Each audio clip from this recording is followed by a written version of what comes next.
Selamat siang, jumpa lagi dengan Denok Ayu Novel. Bagaimana kabar sobat semua? Sebelum kita mulai cerita ini, ayo kita subscribe, like, komen, share dan nyalakan loncengnya untuk mendapatkan notifikasi terbaru ketika Mimin mengupload video barunya. Menantu terbaik bab 216 darurat di pesawat. Untungnya, pesawat itu jatuh beberapa ratus meter dan kemudian berhenti. Tetapi badan pesawat bergoyang hebat dari sisi ke sisi, kompartemen bagasi tiba-tiba terpental, dan bagasi di dalamnya jatuh. Aduh! Tiba-tiba terdengar beberapa seruan di dalam kabin, banyak penumpang yang tertabrak koper, dan beberapa orang dipukuli dengan darah. Sebuah koper yang jatuh dari atas kepala Lin Yu membanting langsung ke seorang anak di sisi lain lorong. Untungnya, mata Lin Yu cepat dan dia meraih koper itu kembali ke udara. Kondisi ini berlangsung selama lebih dari 10 detik, dan badan pesawat menjadi stabil. Pada saat yang sama, awan hitam di luar jendela tidak lagi terlihat, digantikan oleh lapisan awan putih, yang jelas-jelas telah terbang keluar dari zona aliran udara. Ada ledakan sorakan dari dalam. Setelah itu, sebuah pengumuman terdengar dari pesawat bahwa ia telah melewati lapisan udara, mengingatkan semua orang bahwa waktu kedatangan pesawat di Beijing mungkin puluhan menit lebih lambat dari waktu yang dijadwalkan. Kemudian pramugari buru-buru berlari menghampiri, sambil mengambil barang bawaan di tanah, sambil mengamati penumpang di sekitarnya, berkata dengan cemas, "Apakah ada penumpang di kursi itu, dokter?" "Saya." Lin Yu buru-buru berdiri, tapi dia satu-satunya yang berdiri. Lin Yu melirik seorang pria berkacamata tanpa bingkai dan setelan kotak-kotak biru tua di depannya. Dia tidak bisa tidak bertanya-tanya, karena ketika dia pertama kali naik pesawat, dia melihat pria ini membaca buku kedokteran barat profesional. "Saya pikir dia juga seorang dokter." "Tuan, kamu menyebutnya apa?" Pramugari itu bertanya pada Lin Yu dengan sopan, lalu mengeluarkan kotak P3K yang ada di pesawat. "Nama keluargaku adalah apa?" Lin Yu buru-buru menjawab dan mengambil peralatan penyelamat darurat. "Dokter He, merepotkanmu." Pramugari itu mencubit tangannya di depan perutnya dan membungkuk ke Lin Yu. "Penumpang lain mana yang seorang dokter? Dapatkah Anda keluar dan membantu Dokter He?" Melihat banyak orang terluka, pramugari buru-buru bertanya lagi, tapi tidak ada yang menjawab. Sepertinya tidak ada dokter lain di pesawat. "Tidak masalah, aku bisa melakukannya sendiri." Lin Yu memberi isyarat bahwa dia baik-baik saja dan bisa melakukannya sendiri. Sebanyak 7 atau 8 penumpang di pesawat itu tertabrak barang bawaan. 3 di antaranya mengalami luka di kulit. Untungnya lukanya tidak dalam. Lin Yu menggunakan bahan dan obat di kotak P3K untuk sekadar membalutnya. Sedangkan untuk luka pada kaki atau bahu lainnya, Lin Yu memijatnya satu persatu selama beberapa menit. Beberapa menit inilah yang memberikan efek analgesik yang hebat. Beberapa pasien yang dirawat tidak bisa tidak sedikit terkejut, tetapi teknik Lin Yu sangat kuat, dan mereka memujinya. "Oh, astaga, tidak sakit hanya setelah beberapa pukulan, sungguh menakjubkan. Dokter yang baik, tekniknya benar-benar profesional. Anak muda, keterampilan medis sangat bagus di usia muda. Masa depan yang menjanjikan." Dengan dibesar-besarkan ini, penumpang lain di kabin juga memandang Lin Yu dengan rasa ingin tahu, dan tidak bisa tidak bertanya-tanya, apakah itu berlebihan. Semua orang memuji, "Aku hanya seorang dokter kecil." Lin Yu tidak serakah, dan tersenyum ringan. Melihat lelaki besar itu baik-baik saja, dia mengembalikan kotak obat ke pramugari. "Hah, serangga kecil." Pada saat ini, setelan kisi miring di depan kursi Lin Yu mendengus dingin, dan melirik Lin Yu dengan jijik. Lin Yu mengerutkan kening dan meliriknya, merasa sedikit tidak bahagia. Mungkinkah dia juga seorang dokter? Tetapi karena dia juga seorang dokter, mengapa dia tidak keluar untuk membantu? Penumpang yang mana dokter itu?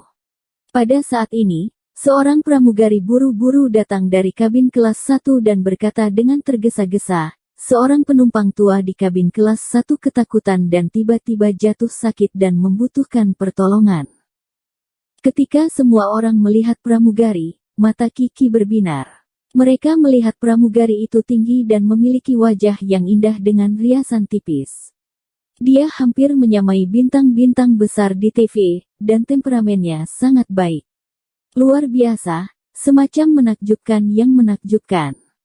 Semua orang pasti menghela nafas secara diam-diam, mereka memang pramugari kelas 1, lebih dari satu kelas lebih baik dari pramugari kelas ekonomi. Lin Yu segera berdiri lagi ketika dia mendengar bahwa seseorang memiliki keadaan darurat. Aku. Sebelum Lin Yu selesai, setelan Grid tiba-tiba berdiri dan buru-buru berkata, saya seorang dokter. Sambil berbicara, dia melirik dengan sedikit rakus pada dua kaki ramping yang dibungkus sutra hitam di bawah rok pramugari kelas 1. Oke, kalau begitu tolong ikut saya. Pramugari kelas 1 itu mengangguk dengan cepat, memberi isyarat padanya untuk pergi bersamanya. Cantik, jangan dengarkan dia berbohong, dia sama sekali bukan dokter.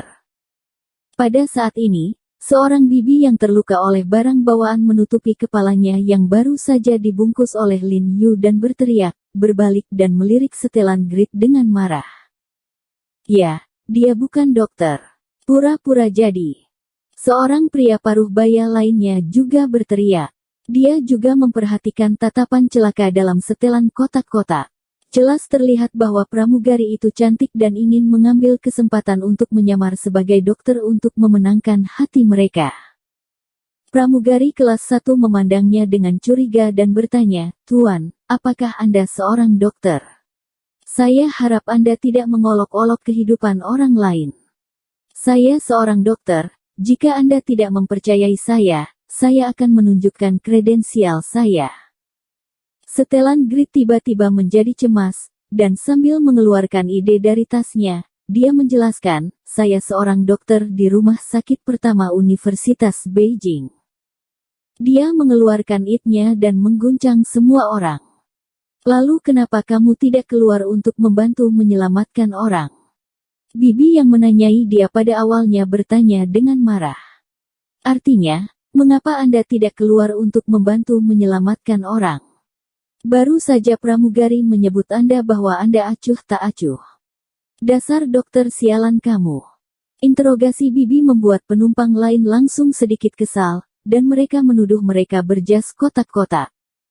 Mereka tidak harus diculik secara moral, tapi seperti ini, siapapun yang memiliki sedikit sifat manusia harus berdiri dan membantu. Perilaku Grid Sweet yang egois dan acuh tak acuh memang tidak pantas disebut dokter.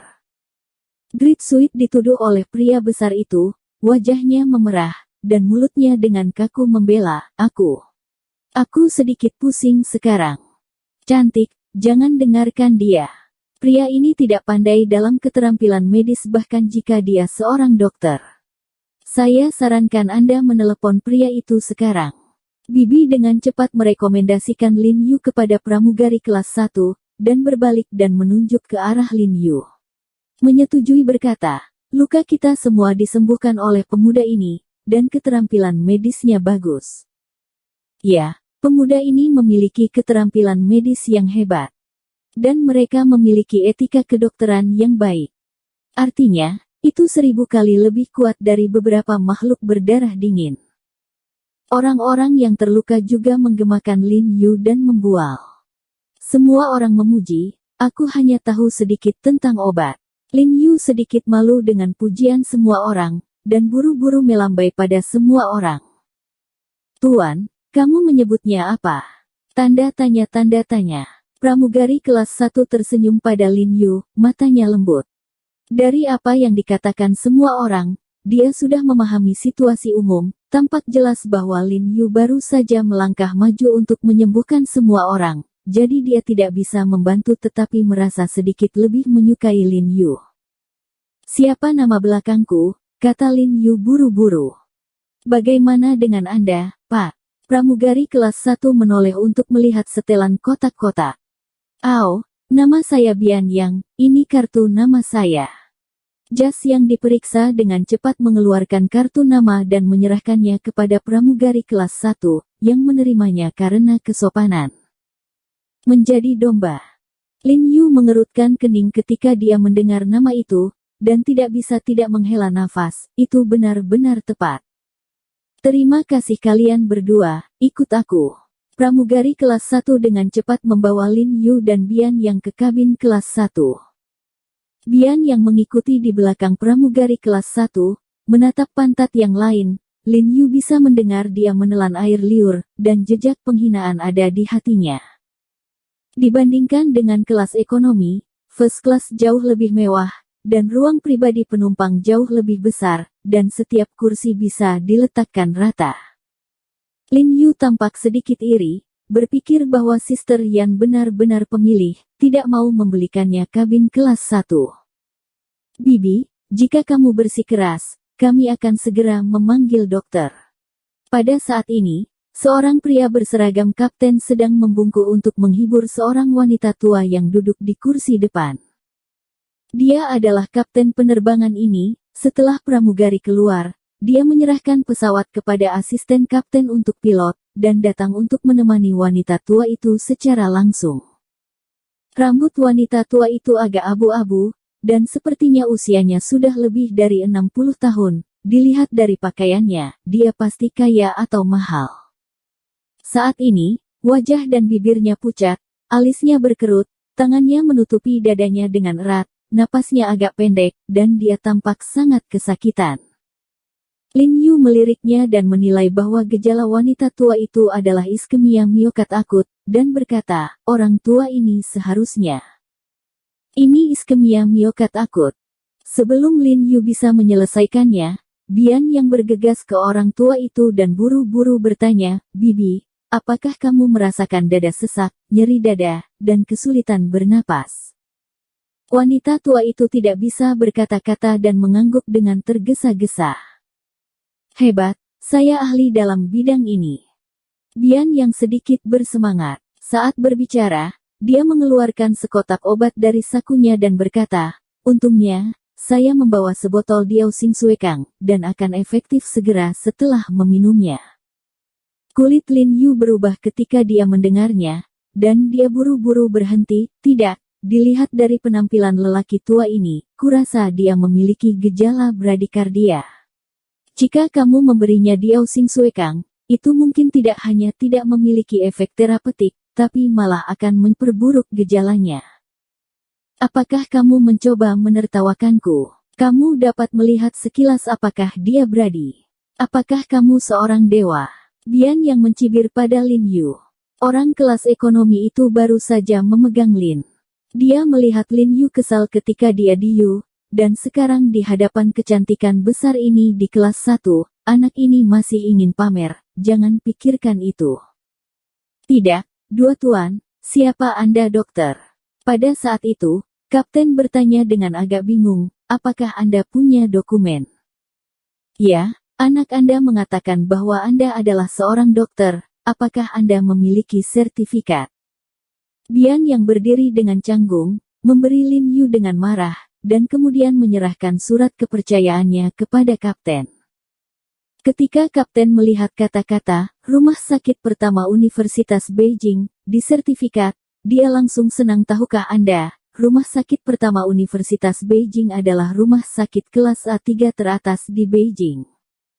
Kemudian dia menoleh dan menatap Lin Yu dan berkata, Tuan, kemana Anda pergi ke rumah sakit? Aku tidak bekerja di rumah sakit manapun, aku membuka klinik medis kecil sendiri. Lin Yu menjawab dengan jujur. Kalau begitu mengganggumu, silakan kembali ke tempat dudukmu, taruh saja Dokter Bian ini di sini. Kapten mengulurkan tangannya sambil tersenyum, menunjukkan bahwa Lin Yu tidak lagi dibutuhkan di sini. Bersambung. Terima kasih kepada kalian yang telah menonton video ini. Jangan lupa tekan tombol subscribe-nya dan nyalakan notifikasinya untuk mendapatkan video-video seru lainnya dari Denok Ayu Novel.